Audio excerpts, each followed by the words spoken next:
Good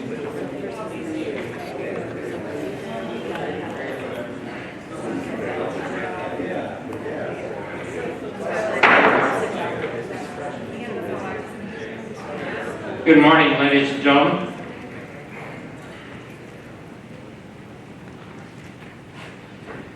Welcome to the 559th Board meeting of the California Regional Water Quality Control Board. We are continuing our meeting from yesterday. We had a tour, a very good tour this morning, which I thank staff very much for putting together. It certainly adds to the presentation that we had yesterday regarding the fire. I'd like to introduce the board members and staff at this time. On my left is Denise Cadera of Allensworth. On my far right is Dan Markham of Fall River Mills. Between Dan and myself is Bob Schneider of Davis. My name is Carl Longley from the city of Fresno. I'll now introduce the Executive Officer Patrick Palupa, who will introduce staff. Good morning, and it was a sobering trip out this morning to see some of the damage caused by the car fire. Again, thanks to the Reading staff for putting that on. To my right, we have Clint Snyder, who's the Assistant Executive Officer in the Reading office. To my immediate left, Jessica Yar, Senior Counsel with the Office of Chief Counsel. To her left, Andrew Altavo, Assistant Executive Officer in the Rancho Cordova office.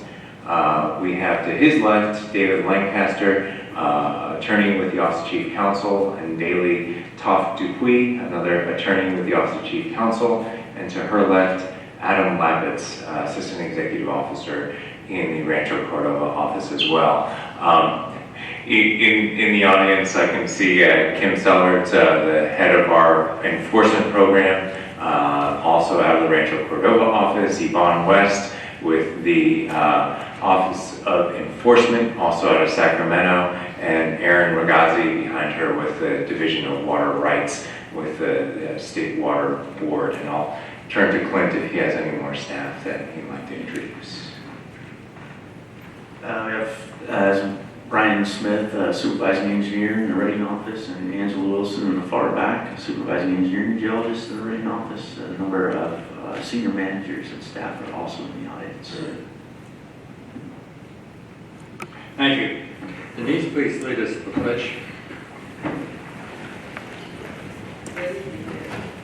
Pledge allegiance to the flag of the United States of America and to the republic for which it stands, one nation, under God, indivisible, with liberty and justice for all.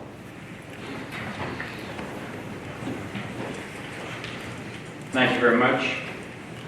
Moving to agenda item 2, in order to conduct our regional board meetings in a fair and efficient manner, we will proceed in accordance with the meeting procedures that have been provided upon us with the summary agenda and are available here at the staff table and upon request, and are posted on the board's website and are summarized on the computer screens during the breaks. Any questions or comments regarding these procedures may be directed to Brian Smith, Supervising Water Control Engineer.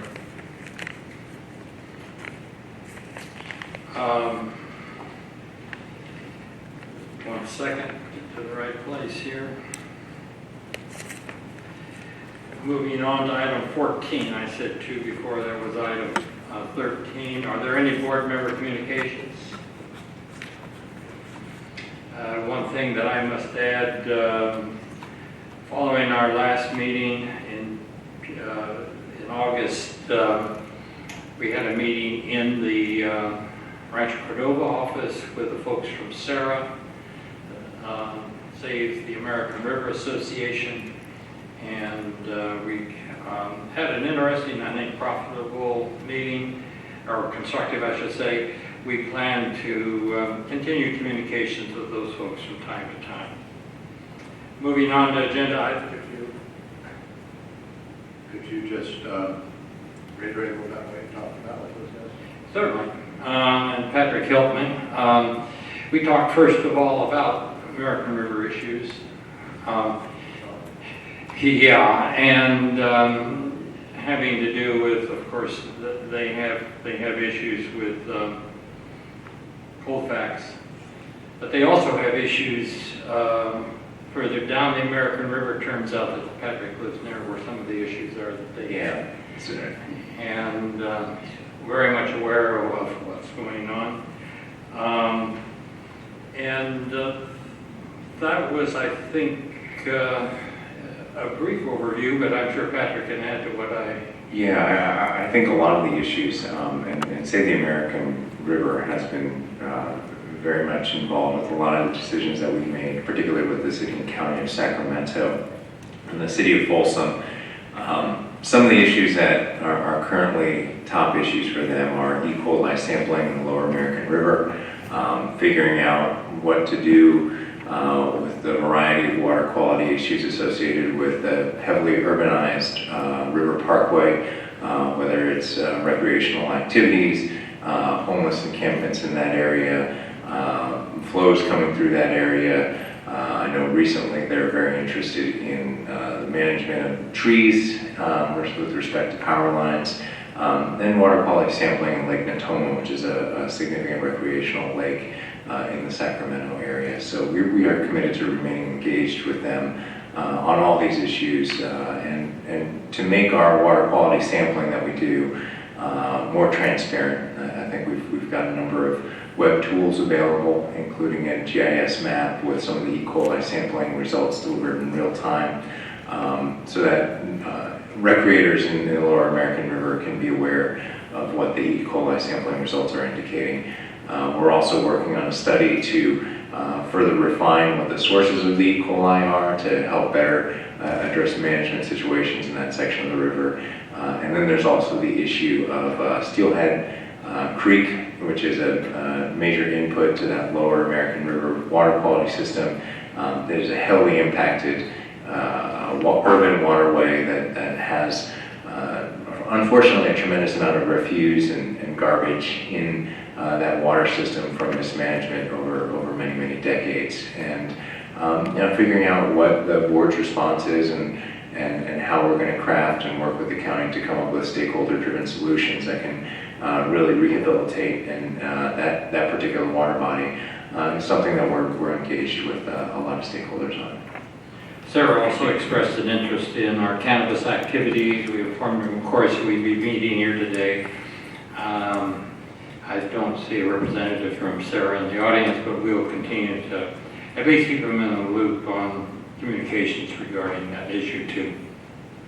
Just one more follow-up is on the E. coli research that's being done in the lower American River. Is there like a timeline for a preliminary report of indication of results?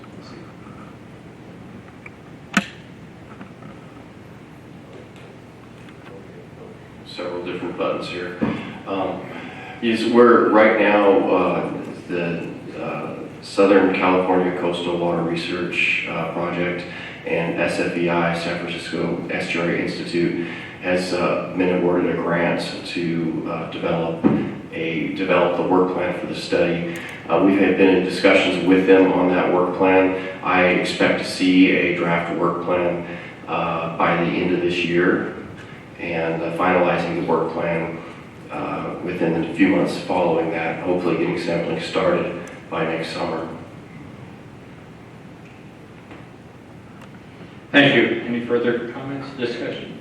And I'm sorry, Dr. Long, one additional thing. We already are collecting samples out there, and much of that, we hope that much of that data will be utilized in the study also and compatible with the study design they're doing. But their study is being optimized for source identification, is that correct? Correct. The idea is to look at genetic markers. What we're going to do, right now already they've collected GIS layers for all the different potential sources that are, we have sewer line layers, we have layers of other potential basically urban inputs, stormwater inputs into that section of the river. We're looking for other layers of things or information on potential sources having to do with higher concentrations of homeless encampments and things like that. Once they build that full layer, the idea is to come up with the sampling, optimize the best sampling.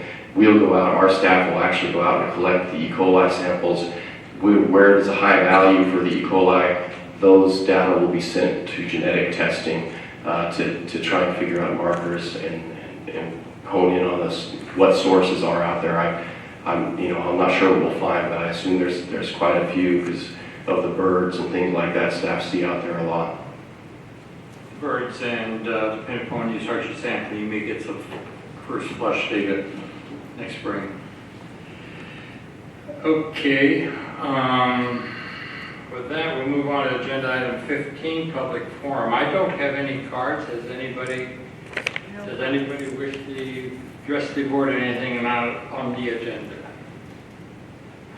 Not seeing any, we'll move to agenda item 16 rather, the uncontested calendar. This is a time and place for a public hearing to consider adoption of uncontested items 19 through 22.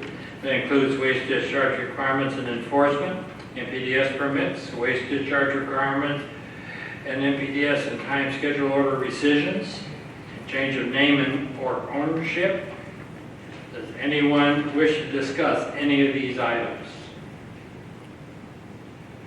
Seeing no one, are there any late revisions? No late revisions. Thank you very much. We'll close the hearing. I'll ask for a motion.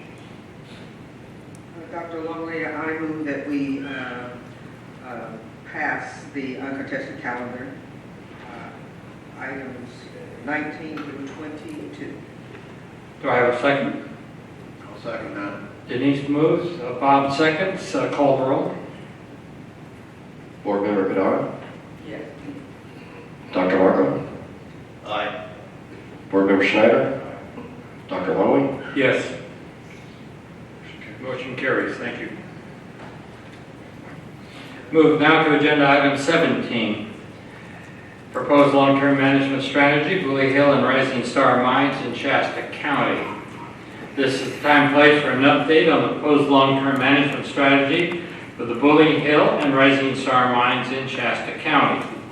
This is an information item only and no action will be taken, although the board may provide direction to staff. We'll now begin with staff presentation. Following the staff presentation, interested persons will be allowed 3 minutes each to address the board, and a timer will be used. Patrick, are we going to be using your stopwatch, or what is the plan? I'm more than happy to run the stopwatch. I appreciate it. Let me know that when 3 minutes expires, if we do have any speakers, my hearing isn't quite what it used to be. But I don't have any cards. Is there anybody here wishing to address the board on this item after we finish with the presentation? I'll check again. Thank you. Go ahead. Good morning, Dr. Longley and members of the board. My name is Kate Berger. I'm a senior engineering geologist with the Reading office. I'm also your mines program manager for the Central Valley region. So this morning we're here to give you a status update of the Bully Hill and Rising Star mines. Our intent is to provide information about the current conditions, including the water quality and the funding status for the mines. Give it 1 second. I think we can just leave the lights up as opposed to putting on night clothes in.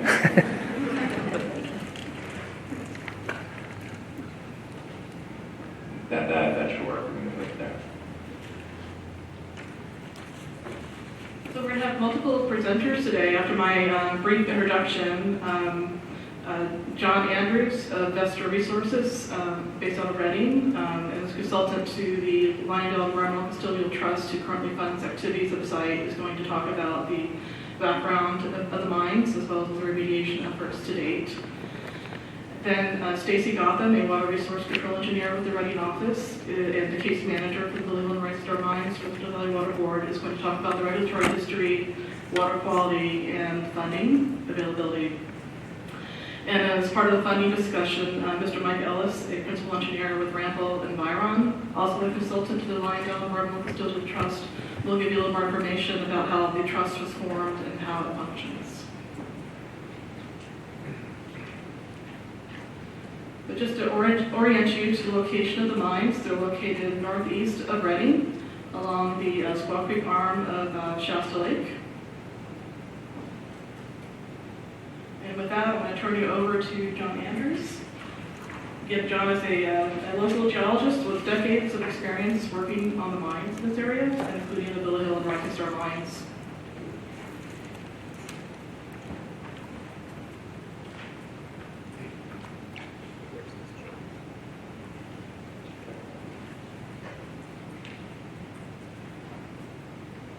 With that introduction, I feel already decades of experience. I appreciate it a lot. Mr. Chairman, members of the board, and interested parties, my name is John Andrews, and I've been invited to give a short presentation on local mining history. Excuse me, sir, you're going to have to get close to that mic. I've been invited to give a short presentation on the local mining history here and remedial activities conducted at the Holy Hill and Rising Star mines. Over the years, I've been fortunate to be involved in all of the Copper Crescent mines, and I've worked with Jim Bedry, Dennis Hyman, and Phil Woodward extensively. Our common focus over the years has been incremental improvement on the ground every day. I welcome and look forward to working with Stacy Gotham, who I'm sorry to say has been nominated to fill her shoes. With that,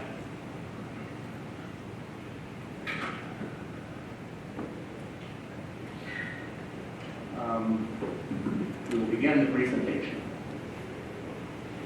Copper resources were located along a horseshoe-shaped deposit approximately 30 miles in length and extending from Whiskey Town Lake west to the town of Inget to the east.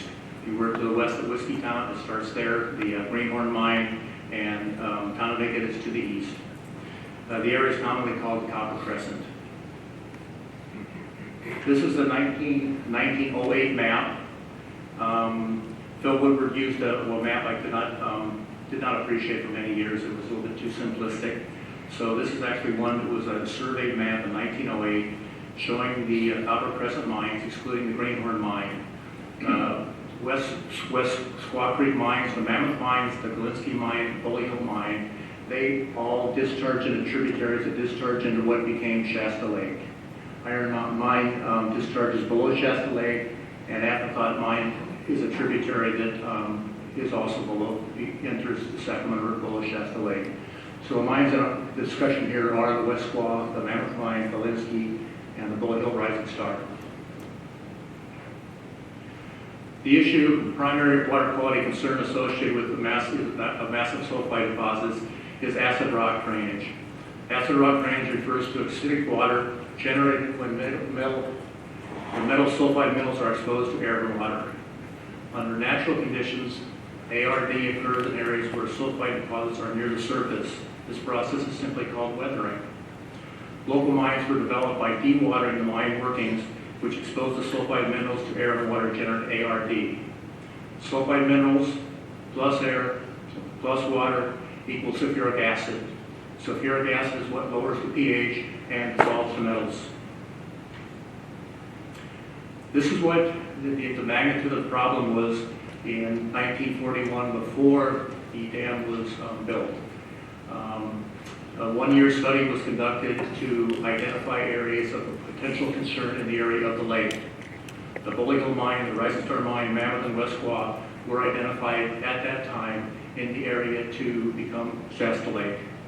This is a log scale showing sort of the magnitude of the contribution of copper loading from each of the different mines. The Bully Hill and the Rising Star were less than 10 pounds of copper per day being discharged from the tributaries. The Mammoth and West Squaw were in the order of magnitude of 100 pounds per day. And acid rock drainage, as I mentioned, is the combination of the sulfide ore, the water, and the air. The main remediation methods are to eliminate either the water, air, or both of those activities.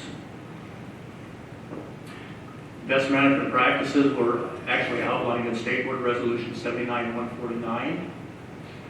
And there's a list of them here. The ones that have been focused on mostly in terms of Shasta Lake are installing bulkhead seals. 4 mines I've identified for 4 mining regions. Approximately 30 bulkhead seals installed in the last 40 years. In terms of passive treatment systems, which we have 8 installed in the past 20 years. Going back to decades of experience, I think I've been involved in the design of all 8 of those passive treatment systems.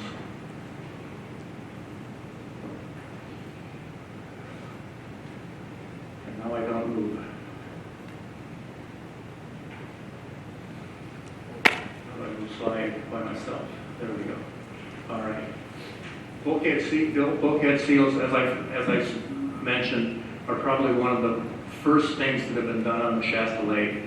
And the purpose of a bulkhead seal is, well, after they were done mining, the mine workings would de-water down to the haul tunnel or the main access tunnel. So you exposed a lot of unsaturated material where the water would percolate through, and because it was unsaturated, you have water, sulfide minerals, and you would have oxygen, and that would create the acid mine drainage, acid rock drainage. It's called, some people call it acid rock drainage, some acid mine drainage. I prefer acid rock. It makes me look better because it's not coming from the mine. First, bulkheads are installed to basically raise the water level back to its pre-mining level. So you basically resaturate the mining area, thereby cutting down the production of acid rock drainage. Bully Hill and Rising Star Mine, I'll just talk about the location, BMPs, and results. In particular, we're discussing here the Bully Hill and Rising Star mines. The mine is, you can read it, 3 hours by truck, takes spare tires, chainsaw, and for people who actually still contract for a living, this will mean a lot. One truck and transfer rock takes 12 hours and costs $2,500 to get to the mine site.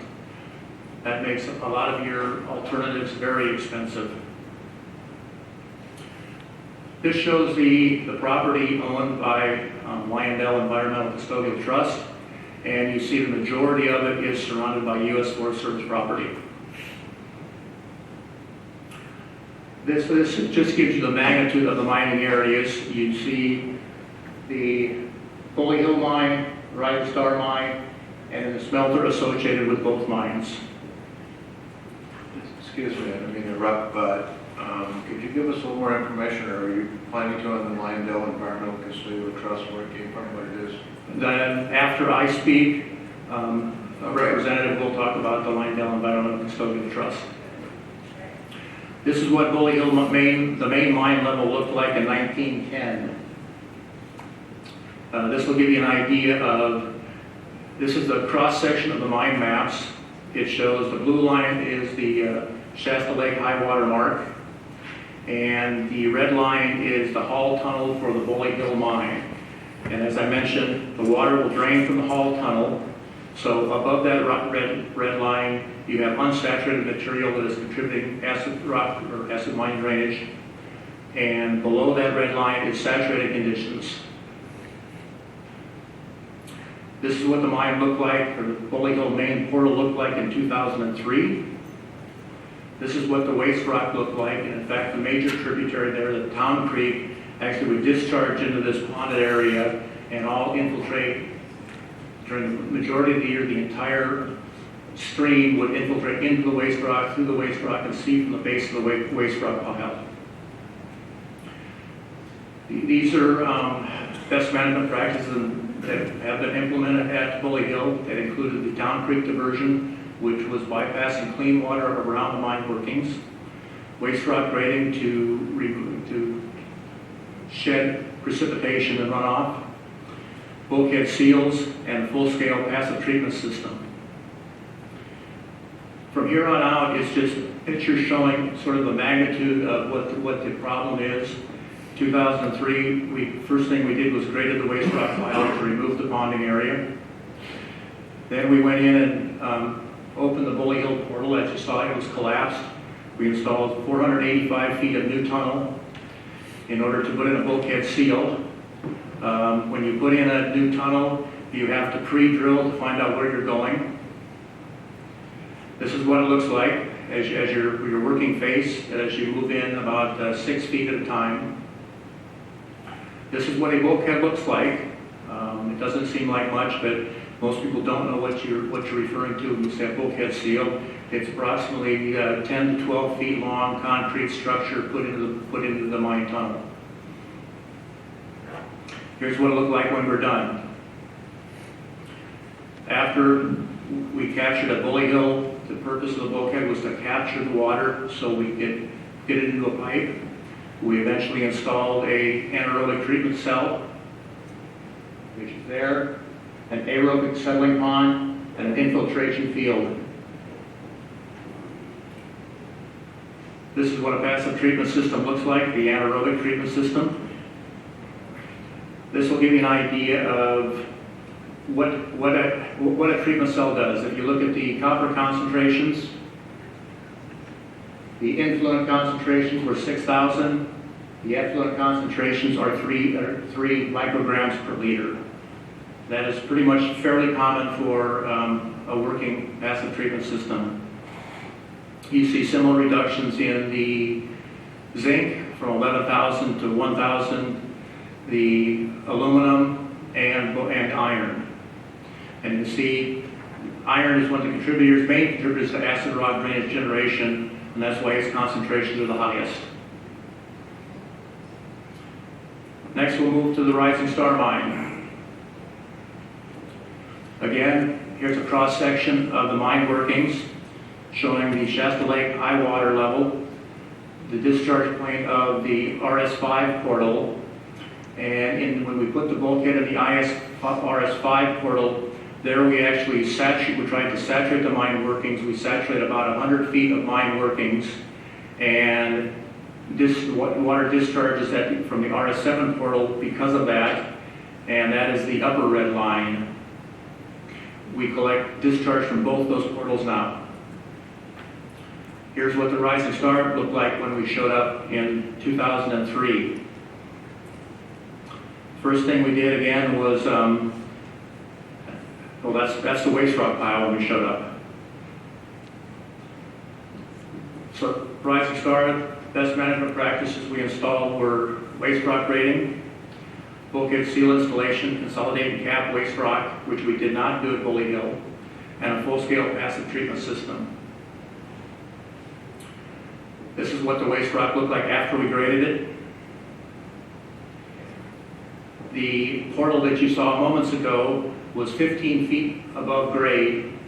So we actually, in order to expose the tunnel, we had to excavate 15 feet down and find it. Stabilize the portal, and then you start rehabbing the tunnel. Again, here's where the bulkhead location, where we're putting in the bulkhead. I don't have a picture of Clint at the time, but Clint was certainly there. This is what the finished bulkhead seal looks like. This is what the finished discharge points look like. This is what the finished portal structure looks like.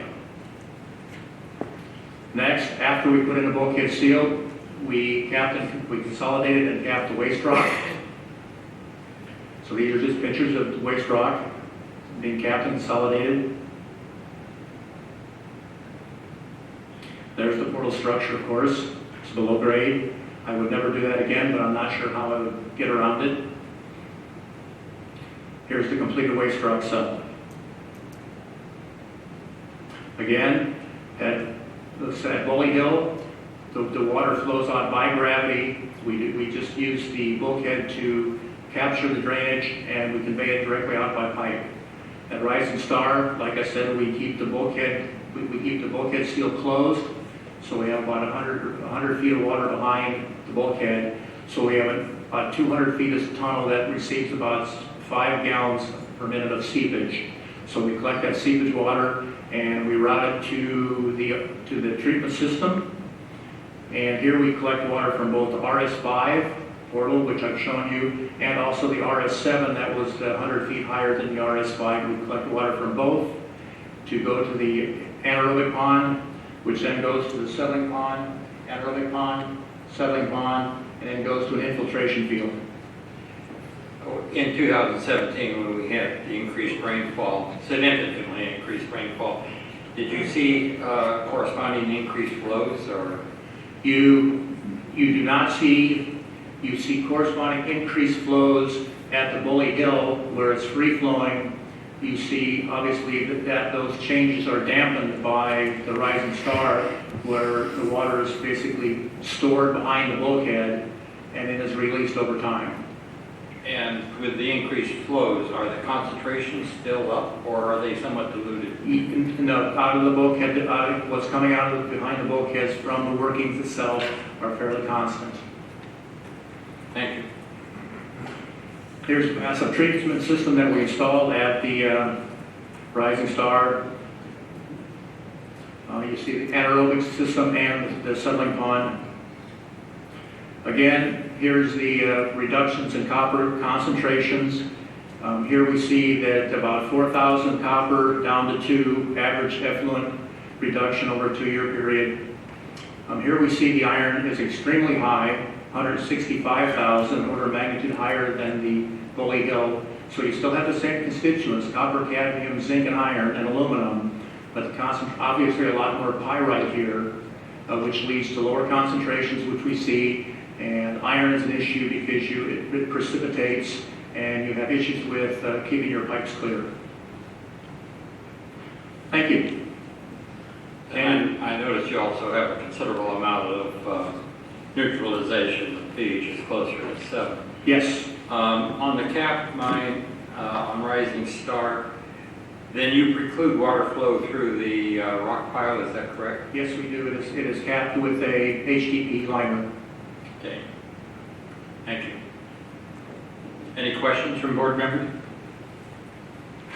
Thank you very much for your presentation.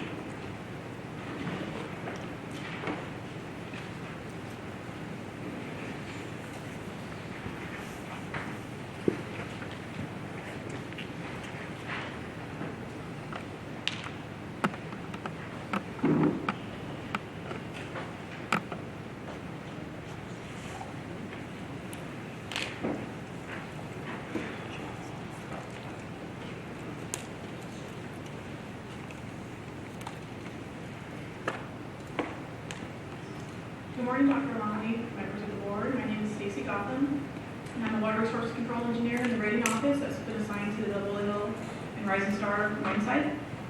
I will be presenting you information today on the regulatory history, the current water quality, and the site funding status. I will pause after my discussion on water quality to allow for Michael Ellis to discuss information specific to the formation and function of the trust.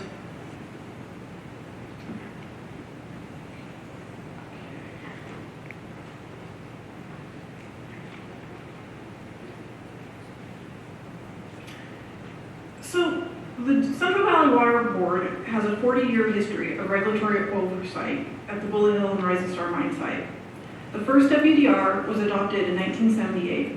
The 1978 WDRs provided narrative discharge specifications that required the discharger to reduce water pollution to the maximum extent practicable.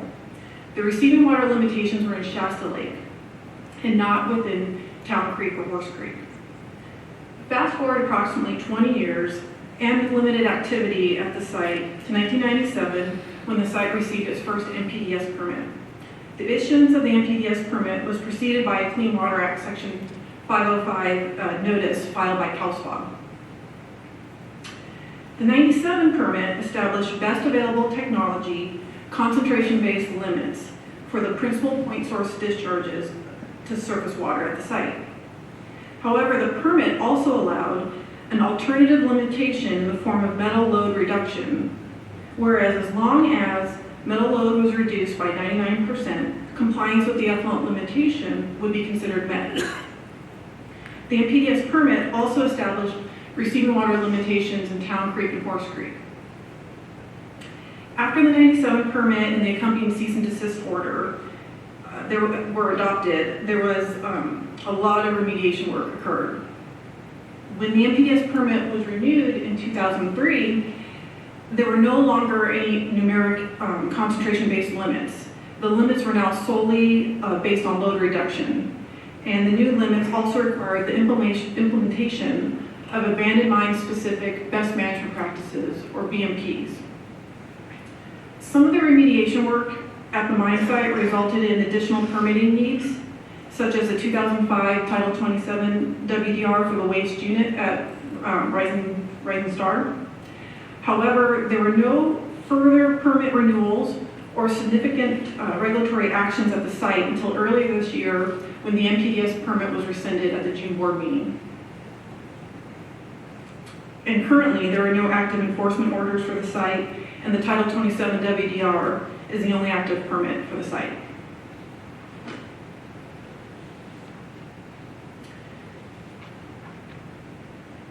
Since the 2003 NPDES permit, effluent limits were essentially based on best management practices, we'd like to briefly discuss what is meant by abandoned mine specific BMPs. The Central Valley Water Board Sacramento San Joaquin River Basin Plan contains an action plan for mining. The action plan was incorporated into our basin plan in 1979. The action plan identified specific BMPs that should be considered when trying to address acid mine drainage from abandoned mines. These BMPs fall within two broad categories: surface water control and mine drainage controls. Surface water controls are aimed at keeping the clean water away from the mine waste. The clean water is the precipitation that falls on the site or the receiving water that flows through an impacted area. We want to try our best to minimize the opportunity for the good to mingle with the bad. Examples of surface water controls include physically diverting a creek away from a mine waste, like a waste rock pile. It can also include grading waste piles and capping the waste with an impervious material so that when it rains, the rainfall won't be allowed to infiltrate the waste and pick up pollutants as it makes its way back to surface water or groundwater. Mine drainage control focuses on addressing the quantity or quality of the mine drainage. The mine drainage is typically coming from a portal or an adit, but it also can come from a seep or a spring associated with the mine. These are your clear point source discharges. The BMPs specify controls such as flow reduction or elimination and treatment. Examples of mine drainage controls include the bulkhead seals to reduce the flow and active or passive treatment of the mine drainage itself. At Liondell and Rising Star mine site, examples of both surface water controls and mine drainage controls can be seen. Since 2000, the site has been implementing remediation activities in accordance with the Basin Plan BMPs. The specifics of these activities have already been discussed by Mr. Andrews' portion of the presentation. However, this slide summarizes these efforts in the context of our Basin Plan BMPs. So during the first 10 years of remediation, efforts were focused on surface water and mine drainage controls. These efforts helped keep the clean water away from the mine waste. Creeks were diverted around impact zones, mine waste was consolidated, and at the Rising Star, the waste was contained in a Title 27 permitted waste unit. Mine drainage was also controlled by the installation of the bulkhead seals in the mine portals, that were responsible for most of the acid mine drainage. During the past 10 years of remediation, the focus was on mine drainage treatment. The portals that have bulkheads still produce a discharge, and so the passive treatment systems, or the wetlands, were designed and installed to treat the remaining discharge and seepage from the portals.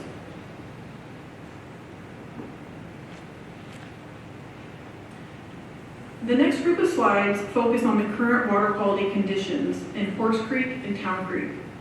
We'll go over the beneficial uses of the water bodies and the applicable water quality objectives.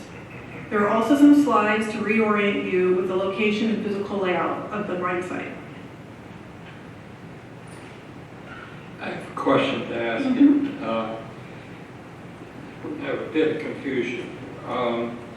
We adopted, and this takes me back to slide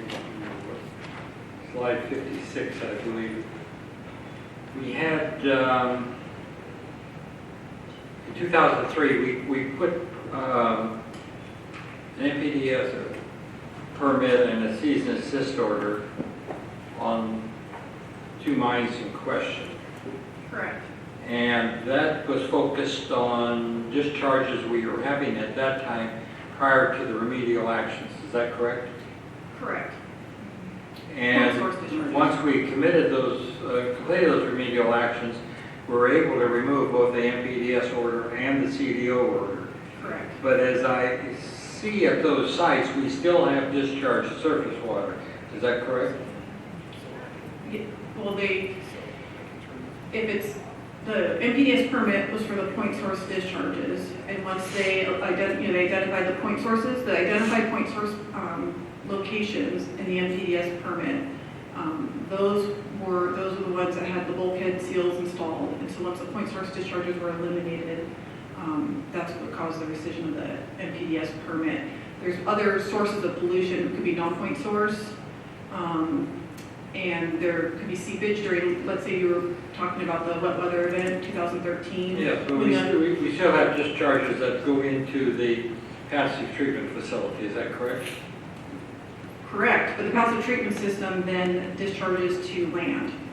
So the passive treatment system does not discharge to surface water, and Mr. Andrews brought up the higher elevation portal that is RS7, that later in the last couple of years, they connected that also to the passive treatment system, and that's one that will discharge more during higher water, or higher. Is there a discharge requirement, a WDR, if you will, on the passive system? No, there's not.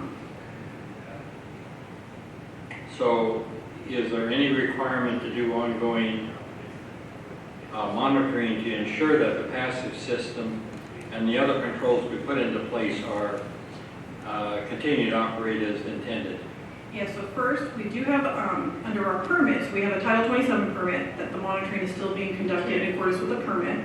We are also actively working on a 13267 order to establish a monitoring program in light of the rescission of the MPDS permit so that we can still monitor the passive treatment system. And we're working with the trust to develop and the trust and Mr. Andrews on what an appropriate monitoring program would look like for the proper operation and maintenance of the passive treatment system. And that would be included in part of an order, is that correct? Can you repeat that? When you determine what you need for a monitoring program, Mm-hmm. how will that be?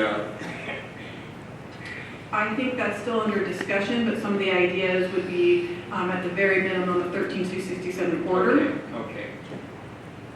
Okay. Yeah, part of what we're really trying to do, and part of the purpose of this information item is that we're essentially facing circumstances we don't normally face when working with these lines.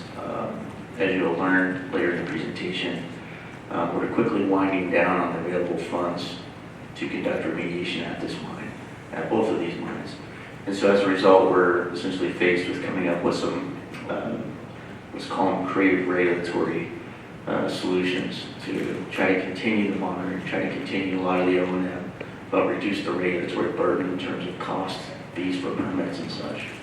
Create, I like the word. Thank you. Thank you very much. I think Mr. Andrews has a comment. We have a microphone. John, you can sit next to Kate, and Mike, you can as well too. I would just like to know. You need to turn the mic on.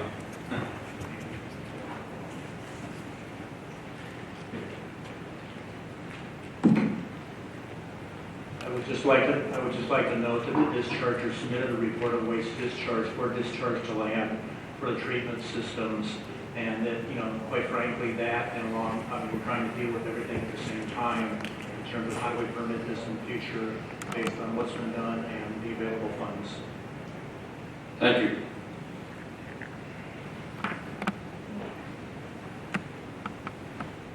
So I promised to reorient you with the site, so here we go. This aerial photo depicts the watershed boundaries of the two drainages that are impacted by Rising Star and Bullet Hill mines. The larger red shaded delineation is the Horse Creek drainage, which is approximately 1,800 acres in size. The Rising Star mine is located within a small tributary of Horse Creek, approximately half a mile from a high water mark of Shasta Lake. The tributary drainage is marked by the dashed boundary. The smaller orange-shaded delineation is the Town Creek watershed. The Town Creek watershed is much smaller at 270 acres. The Bullet Hill mine is located within the Town Creek drainage, approximately a mile upstream from Shasta Lake. Because of the size difference between the two watersheds, we have two very different flow regimes. Horse Creek will always have a higher volume than Town Creek, and therefore Rising Star mine benefits from the dilution that the larger Horse Creek drainage provides.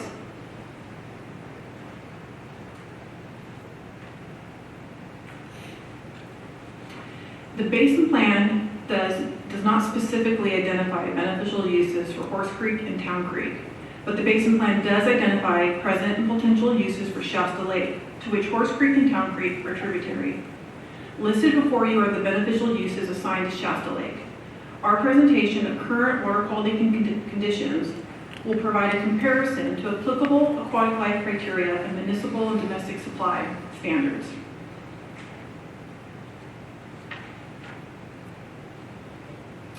Both Horse Creek and Town Creek are listed as impaired water bodies in the state's integrated report. The creeks are listed for impairment due to cadmium, copper, lead, and zinc. Horse Creek is also listed for pH. The listed stream segment for Horse Creek is 1/2 mile, whereas the length of impairment for Town Creek is 1 mile from the mine site to where it meets Shasta Lake. Neither water body has been assigned a TMDL for the listed parameters.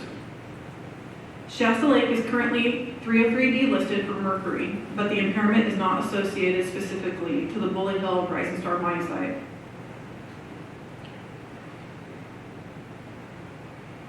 In the next couple of slides, Before you go on, I have to ask. Sure. So TDLs have not been established. I assume that's a resource issue based upon the other projects we have on the 303D list. Is that correct? That's correct. Good, thank you. in the next couple of slides, we will review the current water quality of Horse Creek and Town Creek in comparison to applicable water quality objectives and criteria.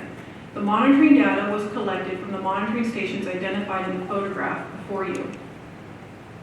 The Horse Creek station is located below the Rising Star mine and downstream of the confluence with the main stem of Horse Creek. This station represents the quality of water discharging to Shasta Lake. Because the station is below the confluence of the Rising Star tributary and the main stem of Horse Creek, the data collected at the Horse Creek station is influenced by or diluted by the larger volume of cleaner water coming through the 1,800-acre watershed. The Town Creek station is located approximately 1,000 feet downstream of the Bully Hill mine. The Bully Hill mine is located adjacent to the creek, and the upstream receiving water from Town Creek generally meets water quality objectives. Therefore, the Town Creek station below Bully Hill is a good indicator of the mine's direct impact on the Town Creek watershed.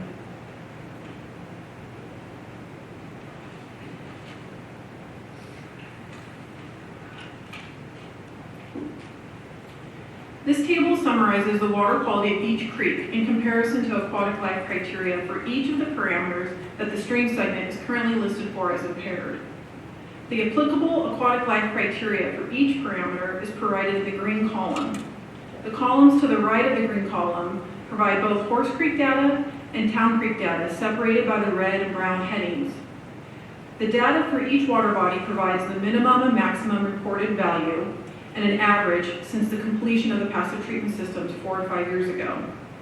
Data is collected quarterly in February, May, August, and November.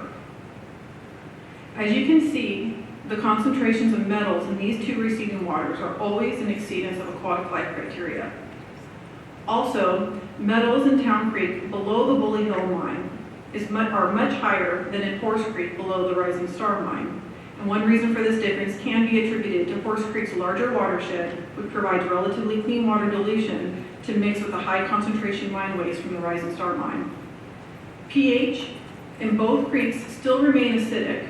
However, there are times in which the water body is above the minimum pH objective of 6.5. It is also worth noting now that these present-day concentrations of metals are similar to the historic concentrations that were measured in the creeks before remediation work began.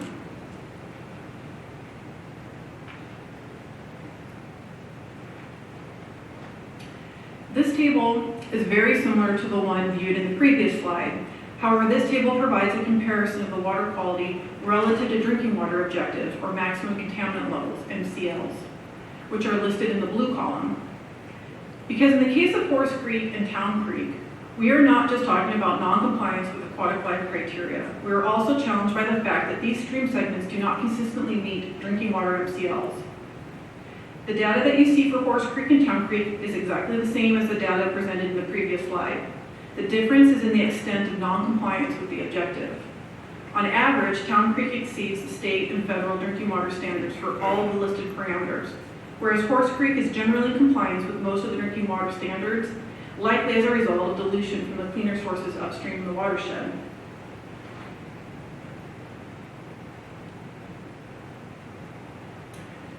Flow measurements are also collected during the quarterly sampling events. The collection of flow, along with concentration data, allows us to calculate a pollutant load, commonly expressed as pounds per day. The bar graph before you presents an average copper and zinc load within each water body since the passive treatment systems were installed. The orange bar represents copper loading and the gray bar is the zinc loading. Because these two stream segments have never had a TMDL developed to address their impairment, the loading value is not necessarily a valuable indicator for watershed health. That is what we use concentration-based criteria for. However, you can use this information along with stream segment impairment length to help prioritize remediation efforts.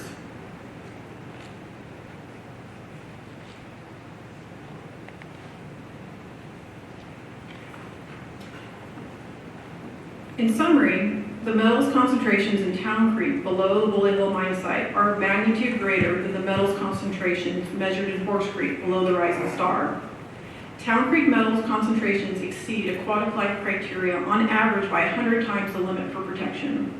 In contrast, but still a problem, metals concentrations in Horse Creek is generally 10 times the applicable aquatic life criteria, or aquatic life metals criteria. Drinking water MCLs are exceeded in both drainages. We also note that the dissolved metals concentrations that we see today in the two water bodies are similar to the concentrations measured before the remediation work began at the site. And although we have noticed a pattern of increasing pH over time, the two water bodies still do not consistently meet pH objectives.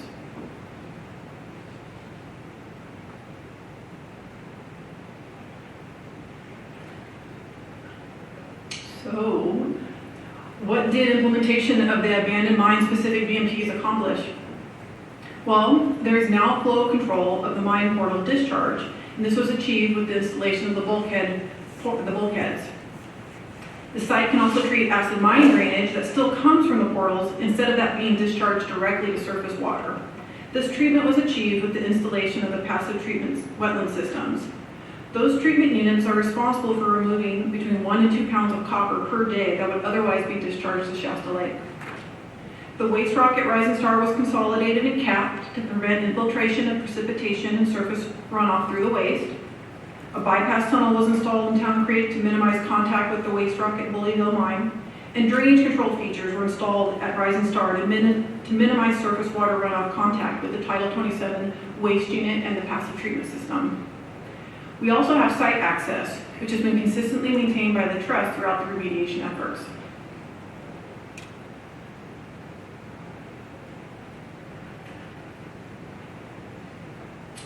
So what are the challenges with this site?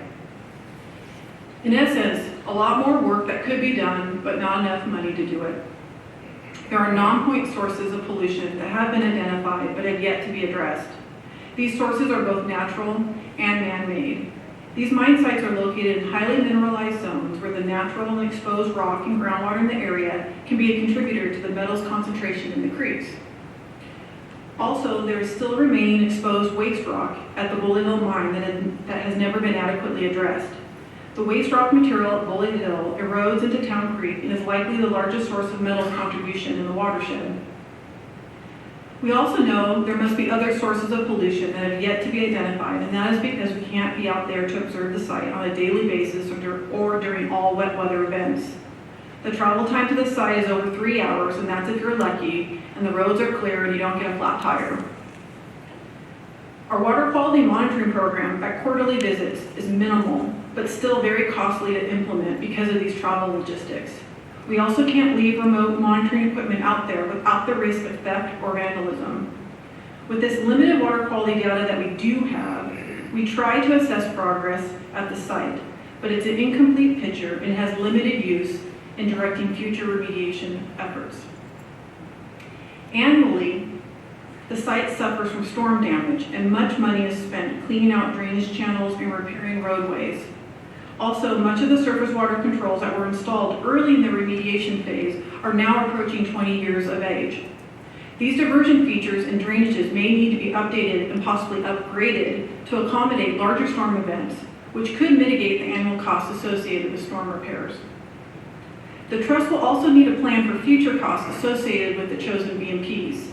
The bulkheads must be inspected and monitored to ensure their integrity in the future. Also, the passive treatment systems have a limited lifespan of approximately 15 to 20 years.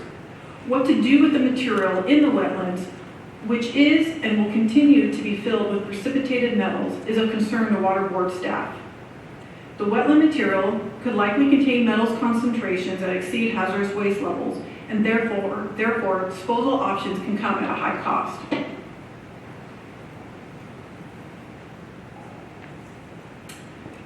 The next portion of our presentation will discuss how BMP implementation has been funded for the last 20 years at the site.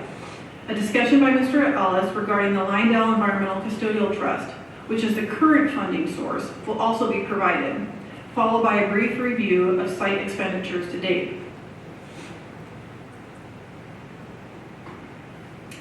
Remediation at these two mine sites has been ongoing for the past 20 years. At the start of remediation efforts, Liondell Chemical Company was the owner of the property and therefore responsible for funding site activities until they filed for bankruptcy in 2009.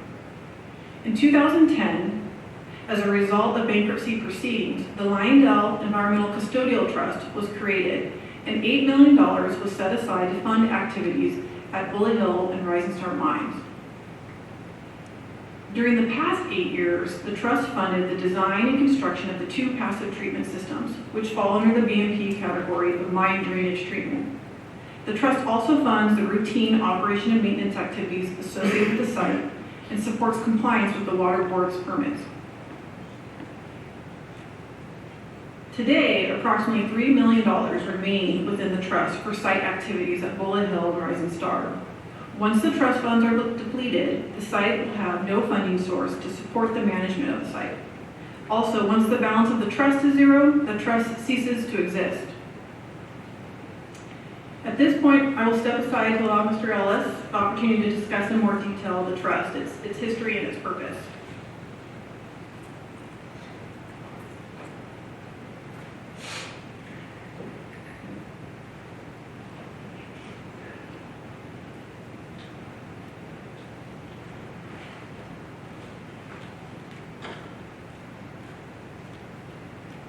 Good morning, members of the board. My name is Mike Ellis. I'm with Ramble, and I'm representing the Liondell Environmental Custodial Trust, and namely the trustee, which is identified as Lepetamine 23. As it's been discussed already, the history of the site involved several predecessor companies that had performed and funded remediation over a period of time. That in 2009, Liondell filed bankruptcy, and as a settlement of that bankruptcy, the Liondell Environmental Custodial Trust was created. As a result of that settlement, all liabilities with Millennium Holdings and Liondell Chemical Company, all of their liabilities were resolved regarding the sites that we're talking about, the Rising Star and Bullet Hill mine.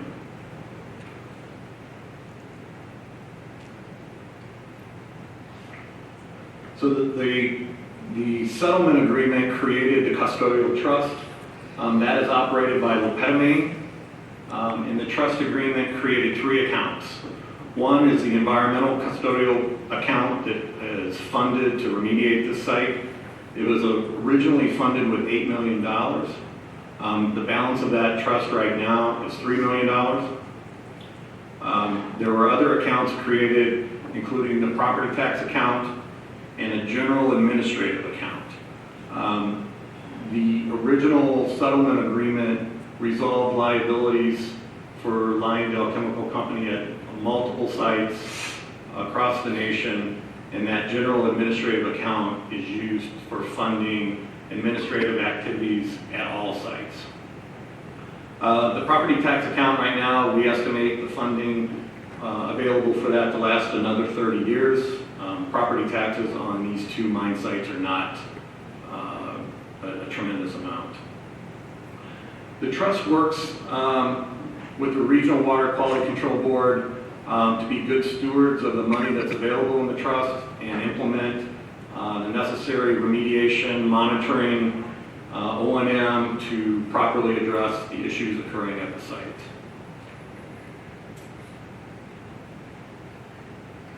This is the 2018 budget from the trust to manage the Rising Star and Bully Hill sites. It includes all the various tasks that were planned to be implemented in 2018. Through the end of August, the trust has spent approximately $246,000 out of that budget, which gives the remaining trust budget at $3 million as of the end of August of this year. So this budget includes the various construction improvements that were performed this year, as well as the permitting and monitoring to demonstrate compliance and how effective the various treatment systems are. Are there any questions regarding the trust that I might be able to answer if there's any? Board members? Who's the current owner of the property? The current owner of the 3 parcels that were shown earlier is Lepetamine 23 Incorporated, who is the trustee, the current trustee.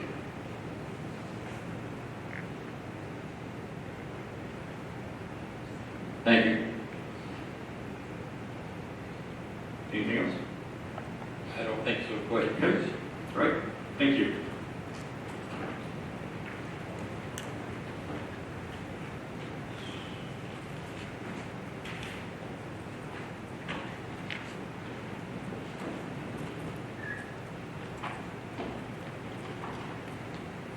Don't worry, we're still talking about the money.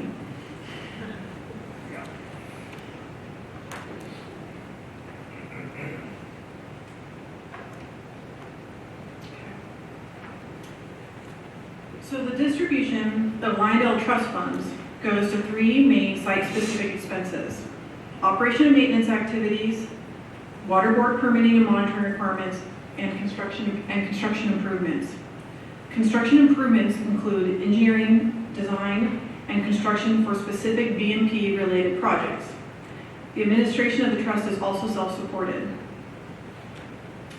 To date, approximately $4.8 million out of the starting balance of $8 million has been spent. And this pie chart provides you a glimpse of the distribution of the funds relative to the type of expense for the money that has been spent during the past 7 years. By far, the majority of the money, 74%, has gone towards construction improvement during the past 7 years. As mentioned earlier, these are the projects related to BMP implementation, which for this time period was predominantly the design and construction of the passive treatment wetland systems, but it also included the installation of an additional bulkhead at Rising Star. The next largest expense, at 17%, covers the environmental permitting needs for the site. During this period of time, the mine site had 2 water board permits: the MPDS permit to cover their point source discharges, including stormwater, and a Title 27 WDR for the Rising Star waste rock unit. Costs associated with these permits include annual fees and water quality monitoring and reporting. Operation and maintenance of the site covers ensuring that the implemented BMPs are kept functional. This includes critical infrastructure such as the bulkheads, the passive treatment systems, conveyance piping, and the Title 27 waste rock unit.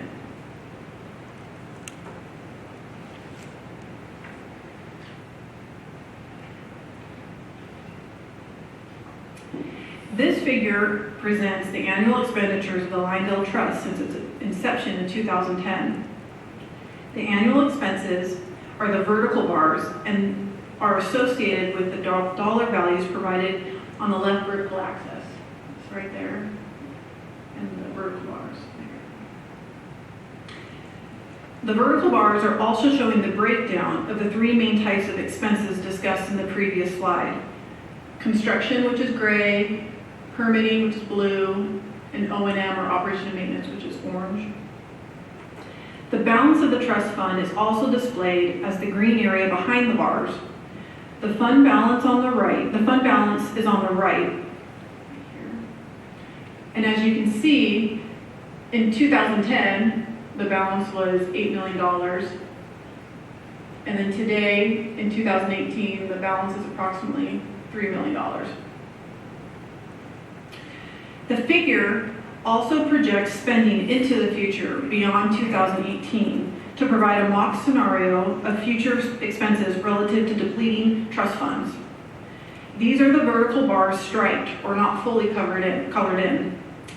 The projection is based upon the average spending during the past 3 years. In the funding scenario presented, you see that the trust funds would be depleted by 2023 or within 5 years from now.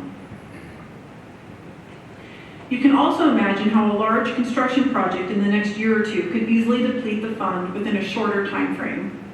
Conversely, if annual expenditures are significantly less than the recent annual expenses, perhaps the trust funds could last longer.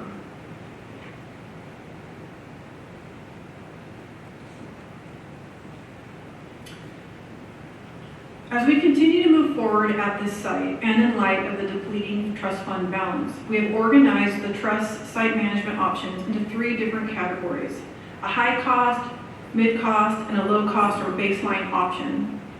These options are not meant to be exclusive of each other, and the trust may very likely carve a path that includes a combination of investments at more than one cost level. The purpose of presenting the options in this format, though, is to illustrate again how the cost of future actions affect the longevity of the trust funds. The trust could propose additional remediation work with the goal to improve water quality. This would include projects that fall within the construction improvement category. This option comes at a high price tag and could easily use up the remaining $3 million in the next 2 years. The second option calls for hardening of the BMPs or upgrading the existing infrastructure that the trust has already invested in. Such an option could be considered as maintaining the current water quality rather than improving it or making it worse. In this case, the trust may have enough funds for 4 to 5 years.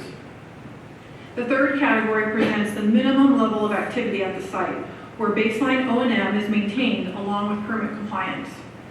We estimate that the trust funds could last approximately 6 to 10 years under this approach.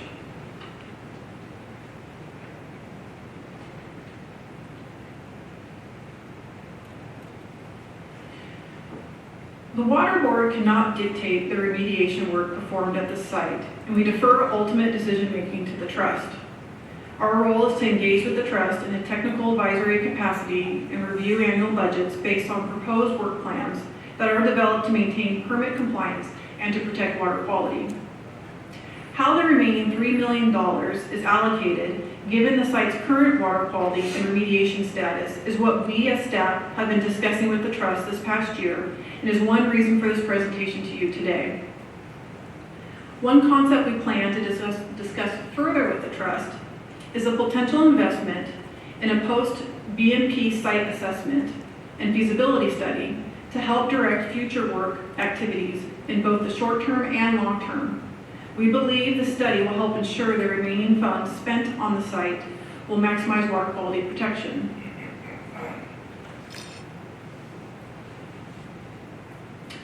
Moving forward, Water Board staff have developed a set of priorities or guiding principles to help how we allocate our time and resources on this project beyond the trust responsibility of site remediation.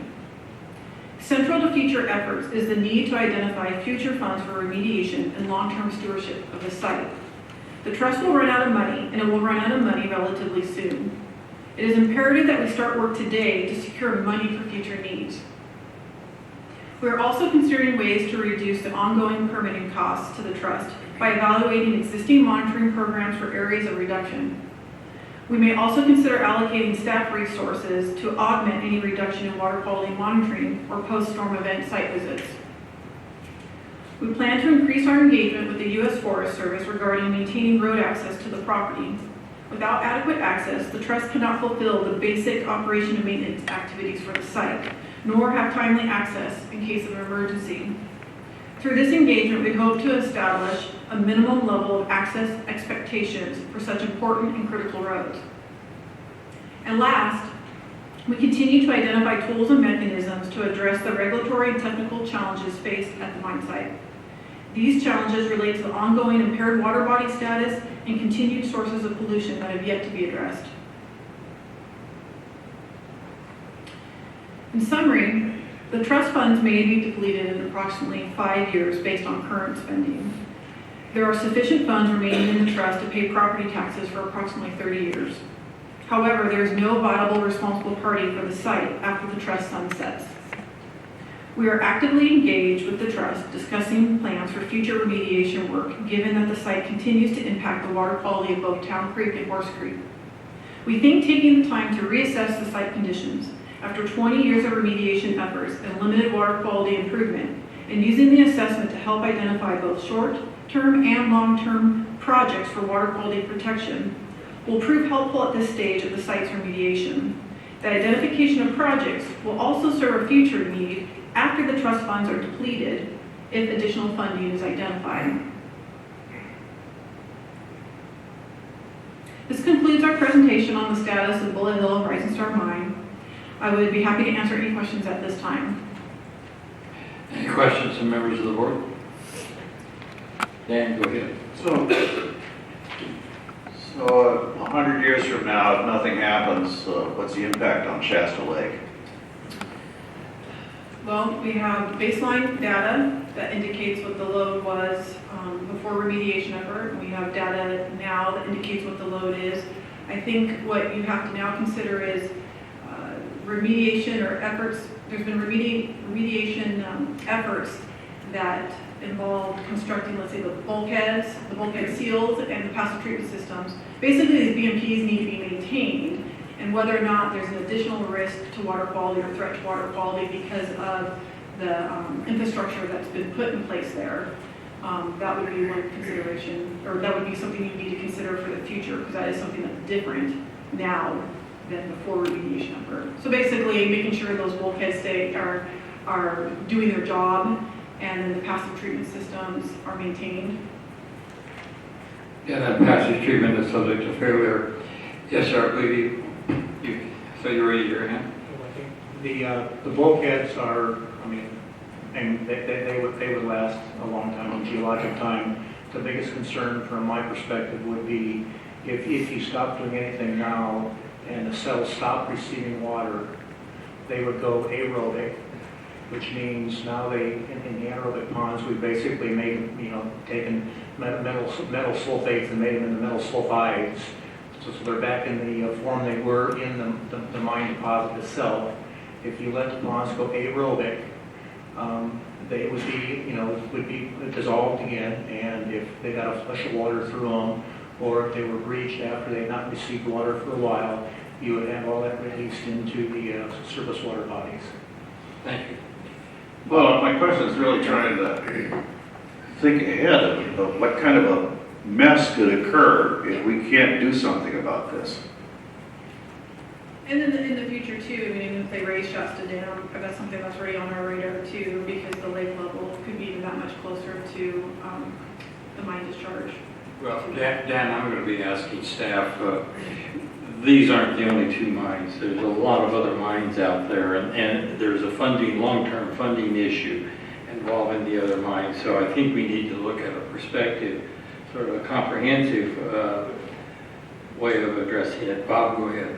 Yeah, that was going to be one of my points, is that framing this discussion, you really have to look at all the work that is and has been done from Iron Mountain Mine all the way to these other mines around the Crescent, so that the board has a good concept of this is a piece of a much broader issue.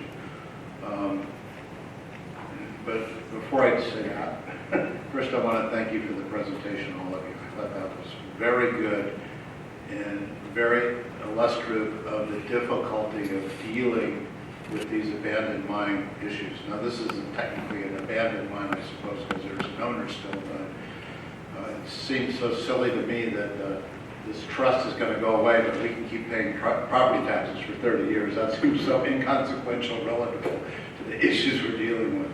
But I'm sure Shasta County is more concerned about that, so I'll be careful about that. So, you answered some of my questions as we went through the presentation.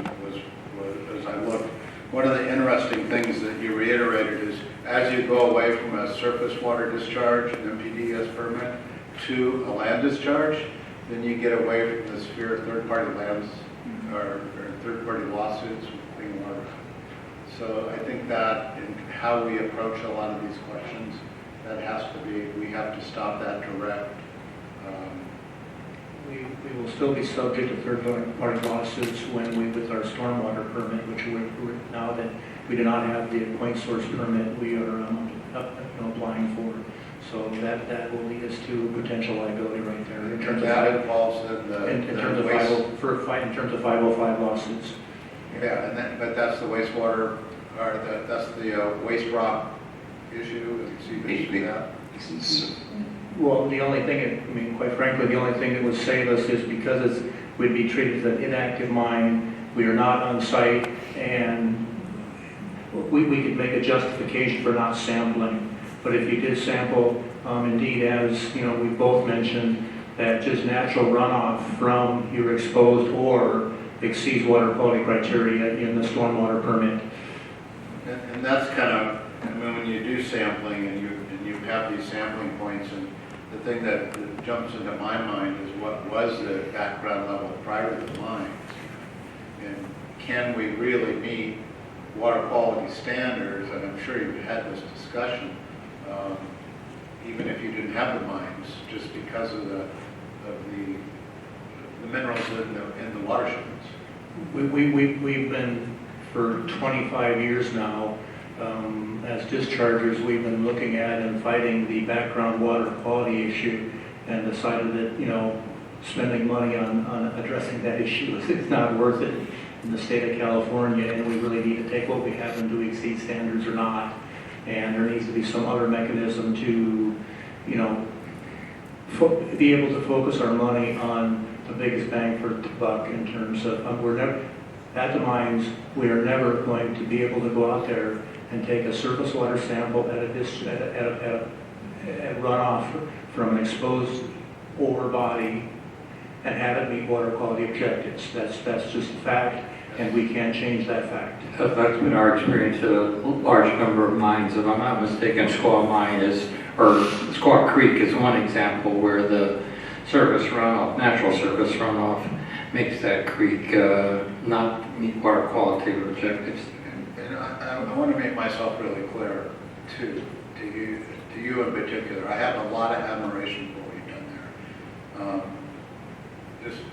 I work with the conservation organization, and and I sort of have a firewall between them, although I'm just a volunteer and I receive no income through that. But we're working on mine remediation with abandoned mercury mines. And I'm looking at what you've done over 20 years, and you've been thorough and done the best job you can, the best management practices you can do in extremely difficult situations. And what this is, it is not only a mine with difficult pollutant issues, but this access problem and the room to build facilities to clean up this is huge. It's just, it totally complicates the problem also. And I mean, what I get to is, I don't know, for instance, how much is generated off this trust every year. Do we just have to cut back to that so we at least have some money coming in and we can do some minimal amount of work, particularly while we're looking for additional funding? And there may be additional funding in some of the plan. Well, Bob, you raised some critical issues that I'd like to hear input from Clint and Patrick as to what the future looks like, not only for these, but as we look at funding and maintenance of other mines, and within the context that some of these watersheds are naturally toxic. So, just if I may. Go ahead, Bob. Some of the other interests I have is pre and post best management practices, the water quality similar. Yeah. And I'd like a little more discussion of that. I think, also, I don't know what the total volume, I know there's a lot of rain in this part of the world, the total volume of discharge from these adits that we're talking about, either gallons per minute or acre feet, or something. Yeah. And I think Clint could answer some of the more technical questions. I'm just gonna, I think for myself, this is a tough presentation to give to the board, to be totally honest. I think we have an incredibly valuable partner in the folks who have done the remediation work at the mine site. I was involved in some of the settlement discussions that went into that bankruptcy in 2009. There's actually Millennium Holdings, Liondell Basel, at the time it was Liondell, was created maybe mid-80s from remnants of certain Arco holdings. They bought parcels of Occidental Petroleum, they bought Millennium Petrochemicals, they split off a lot of corporate dissolutions and formations. Millennium Holdings was the one that wound up holding this particular parcel when Liondell Basel declared bankruptcy. They're, I think, a Netherlands company. They declared bankruptcy in 2009. The initial settlement proposal was just basically to walk away from the site with around $50,000 worth of monitoring. Office Chief Counsel, myself, Alex Mayer, worked on this a little bit too. Worked with Phil Woodward, Victor Izzo talked a little bit on this too, to secure about $8 million in funding to kind of do the right thing at this mine site. The trust itself generates no income. This trust is created for the sole purpose of executing the cleanup and then walking away from the property to just being essentially a dead trust holding title to the property, paying property taxes for 30 years. There is nothing left after that. That's kind of how the bankruptcy code. They didn't like put $8 million into a pot. They are basically funding this as they go along year by year. Absolutely, Until it's yeah. done.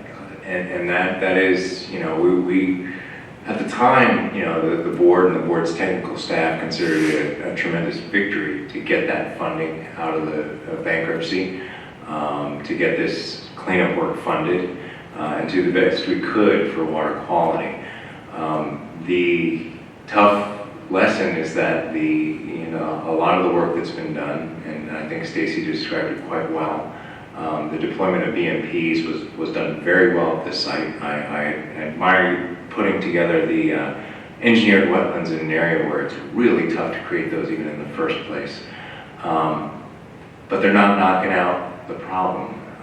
They're not knocking out a significant chunk of the problem. So there's very tough questions about what we do next. And I do think that trying to figure out what we do next is a bit of a question of how we help the trust figure out what it does next. Because I think with respect to these mine sites, the board can't dictate what they need to do, or we could very well own the mine site ourselves, and that's a tough situation. I know we want to do the right thing, but buying the rest of the liability for the mine site is something that I think could be an overall good for water quality, but we certainly don't have the resources to do that. So it's a tough situation. I think we are engaged to the best we can to figure out how we make the best of this situation, and also to figure out what we learn from this situation, what we learn from this remediation technology, where it does work, where it doesn't work, and what we can do for the mine sites in the future. I know that we've been engaged to the extent that we can, trying to push whether it's the governor or the legislature to create more comprehensive funding mechanisms for abandoned mine reclamation in the state of California. I think this cleanup and other cleanups show that determining what the scope of these cleanups will be, the impact that they'll have on water quality, and even the question of what is background are critical questions for the board. And really, it's something that has to be solved if we really want to move on water quality. Given this case, I don't see new money coming into the trust. You said yourself that that's it at the end. We know that, as Bob and I have both mentioned, there's a number of other facilities out there where we also have issues.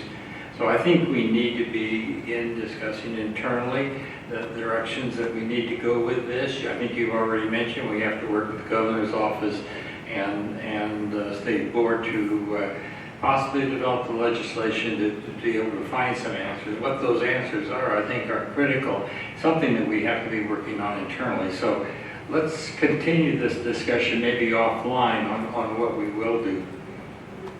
I'd like to hear from Quinn. Yeah, I mean, you've heard these things many times today, that this is a challenging situation. Bob, to your point, with regard to pre and post BMP concentrations, I think the reality is that when you look at $11 million that have been spent on these sites, or if you just look at the $8 million, it's easy to say $8 million is a lot of money. Really what we're talking about is $4 million for each of these mines. And when you look at $4 million to treat or to remediate mines such as these, we've talked about the remoteness of these mines, we've talked about the terrain, the logistics is an issue, but quite frankly, it's the precipitation that's probably the biggest driver in terms of complexities here. Stacy touched on a little bit with regard to PMPs and surface water diversion structures, culvert systems, stream crossings, grading of slopes, all of those features, all of those BMPs that have been completed over the years just can't withstand the amount of precipitation that we get up there without some truly rigorous engineering controls. And the cost of those controls are astronomical. So when we look at $4 million, the fact of the matter is that that's probably 10% of what we really need to remediate these mines. So when you put together a long-term plan for remediation for mines like this, and you start down that path, as we did with Millennium Holdings some time ago, you don't envision that Millennium Holdings is going to go through bankruptcy a few years later, and you don't necessarily envision that when they go through bankruptcy, you're going to be left with $4 million to treat each mine. That's the challenge that we're facing. You start down this path, you quickly realize that the game plan you had in place isn't going to come to fruition. The situation we're faced with now is that we have $3 million left. That $3 million is really $1.5 million for each mine. That's not enough to really do anything.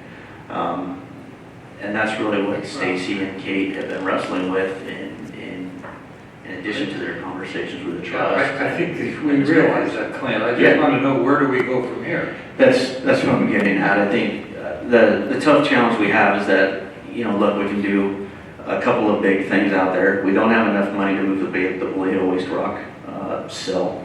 We might have enough money to cover it with an HDPE liner. If we did cover it, that doesn't necessarily get at the seeps that are coming out the walls of the canyon into that. If they cover it, excuse me. That doesn't necessarily get to the fact that there could be seeps injecting into the waste rock from the sidewalls. So you might put a blanket over it, but you might not control the seeps that are coming out at the bottom of it. There are a lot of ifs. Removing waste rock can be problematic because you've essentially re-exposed ore that is essentially solidified and stabilized over time. There are a lot of risks with that. So you remove the waste rock, and then concentrations in the surface water spike for a number of years. I think we're aware of all of that. The issue is, how do we develop resources? I don't know that there's an easy answer to that. I don't know that I have an answer for that today. I think the reality of what we're looking at is to try to develop some sort of base level O&M to try to extend the funds as long as we can, at which point we're likely to enter a period of arrested decay with these mines, where we essentially watch things fall apart out there.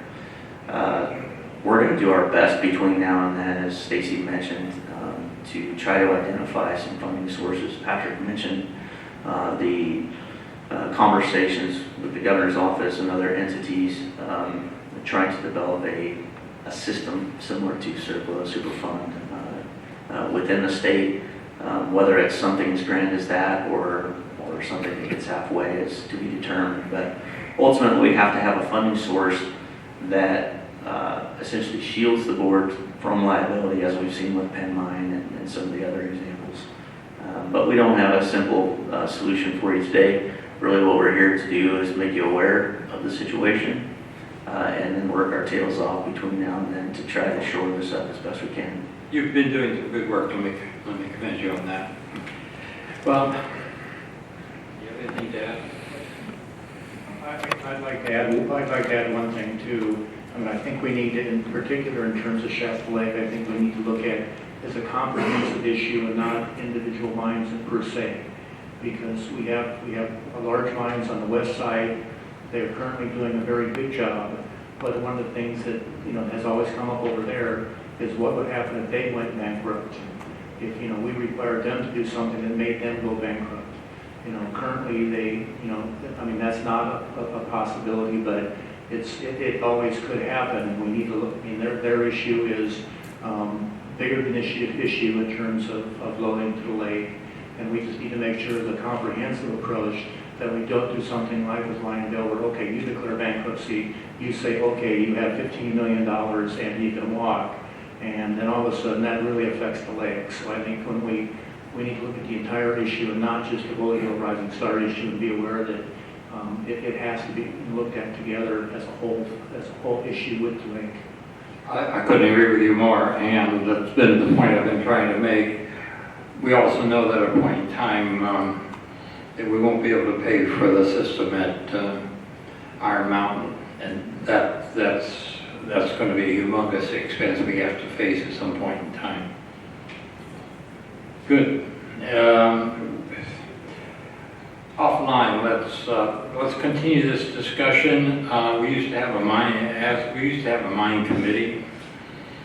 Don't know if we need that for you folks to work with. We have Ms. Berger is Central Valley Water Works Program Manager. She's been attending called CAMLAG meetings. It's a group of state and federal agencies that discuss things just like this. We could certainly have more discussion internally within the Central Valley Water Board about I think we need to start that discussion because the clock is ticking. Yeah, and I think, Dr. Long, if I understand you correctly, we're talking about a working group of a couple board members. That's correct. I've been involved with this since back in the 90s when we were dealing with other mines. Yeah, there are mines throughout our region. You can go down to the Fresno area, though there's a most intense concentration up in Shasta, and then the copper band going into Calaveras County and other areas there have a number of different mines there. And we have Walker. In Walker, absolutely. And we don't want you to forget Pewter and Cache Creek, each of which Absolutely. has 50 plus or minus abandoned mercury mines. And the mercury issues there are incredibly difficult, so all throughout the region. Yeah, you mentioned the regulatory and technical challenges with the mines. Are you given any thought of how there might be some relief or whatever in that area? What is your discussion on that? I don't know if there's any relief. You heard them talk about our rescission, the board's rescission of the MPDS permit. That's generally step one, is to address the point sources. The point sources get the most attention. That was completed here. That allowed us to remove the MPDS permit. Essentially what we were faced with in that situation, had those point source discharges not been addressed, we would have needed to renew the MPDS permit. That likely would have moved the trust into a situation where we're looking at significant costs associated with minimum mandatory penalties. So I think it was a good decision to address those point source discharges, given the funds and the situation we have. Really what we're looking at now is trying to minimize the regulatory burden so that those costs that are available can be spent literally addressing the living water quality issues out there to the extent possible. Yeah, and I think I'll echo what Clint said. If you saw from Stacy's timeline, there was a shift around 2003, 2005, 2006. And around that time, the state water board's implementation of NPDES permits became very different with the adoption of the SIP, the State Implementation Plan, the amendment to the Inland Surface Water Plan. And what those changes to the NPDES regulations as they're implemented in California meant is that it's much more difficult to permit mines as we did throughout the 80s and 90s by saying just knock out 90% of the chemicals and you can comply with your permit. These days, a lot of the permit limitations have to be geared towards very specific water quality criteria, whether they're federal or state criteria. And the way you get around those, and you still can, the options are very narrow and require a tremendous amount of research and work to get an NPDES permit. And then at the end of the day, you're still subject to third-party lawsuits. So some of the mechanisms that we've employed to regulate this site in a more even-handed manner was work with the parties to eliminate that NPDES point source discharge and put it into an infiltration gallery. And we take steps as possible to kind of make sure that the money that is spent at these sites is spent on remediation rather than, when you have kilograms of loading from metals coming off the site, sometimes you don't want to focus on the microgram concentrations in the water. You want to knock out the lion's share and then see if you can figure out what to do with the remaining 90%. I've heard it quoted a few times where it takes 10% of the dollars to get 90% of the remediation on some of these sites, and then 90% of the dollars to get that last 10%. And I think that's the case on one of these sites. It's a semi-log relationship. And that kind of goes to the overall strategy of this copper crescent is if you have $40 million or $100 million, I don't know what you might need. That's probably a conservative number. Which of these mines is most critical? Which of these mines, when you treat, provides the biggest pollutant control? I don't know. It's all of them are important, but how do you allocate resources? So good luck for staff, and thank the people implementing these practices, the engineers, and our staff for the oversight and the work that you're doing. I really appreciate it. I think it would be a good idea if we go ahead and establish a board committee to work with staff. Bob has agreed to participate, and I have great interest in this, having worked on this issue, as I mentioned, for about 25 years now. And with that, Patrick, we would like to meet with you and Clint and decide some steps forward. We'll come back and report to the board on our progress. Absolutely, we'll set that up. Thank you. Board members, Snyder, you did have some questions about, you wanted flows and numbers. I can offline, I can give you that information. Thank you. Great. I have one card. First of all, before I go to that, any more questions or comments by board members? Well, I'd comment, I always think there has to be out there some better way, some smarter way of thinking. Like what Bob said, it's a whole bunch of mines causing a pollution problem, maybe smart thinking about where to target, and then I think there has to be somebody out there who's going to figure out how to do better technically. Some of the active some point. treatment processes are probably obsolete at this point too. There may be opportunities for remining as you're looking for other sources. So there's a long ways to go. You're absolutely right. Anything else from board members? If not, I have a card, Wendy Johnson from the public. I'd like to point out that Wendy's a past member of this board.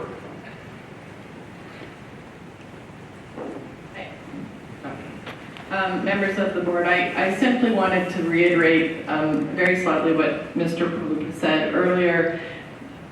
The SIP took away a lot of our flexibility to deal with the mine problems.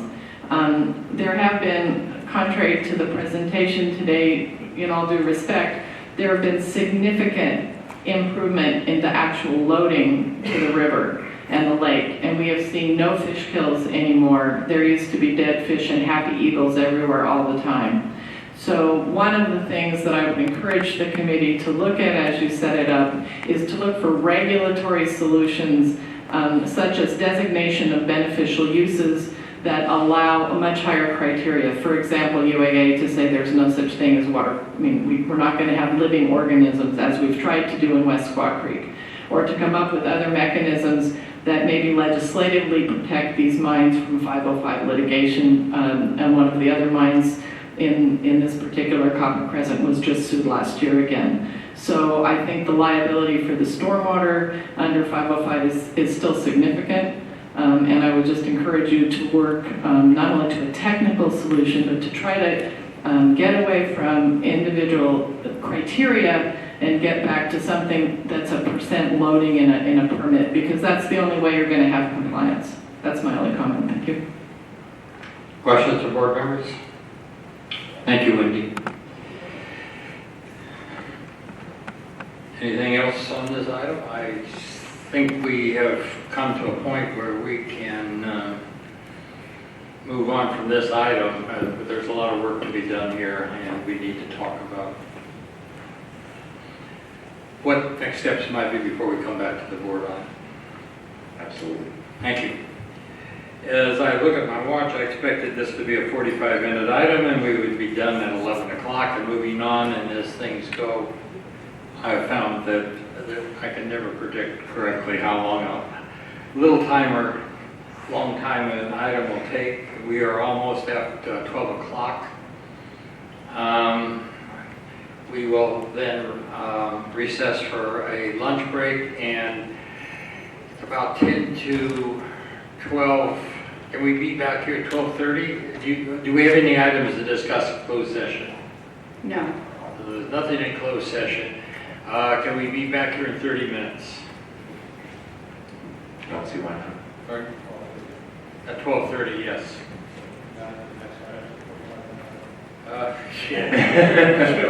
ask me that. We'll be back here and be addressing agenda item 18. And for what it's worth, our staff found that there was a faulty breaker. These lights will be off for the rest of the time. Say again? There's a faulty breaker that was leading to the light flickering, Oh, so okay. we're going to leave those off for the rest of the day.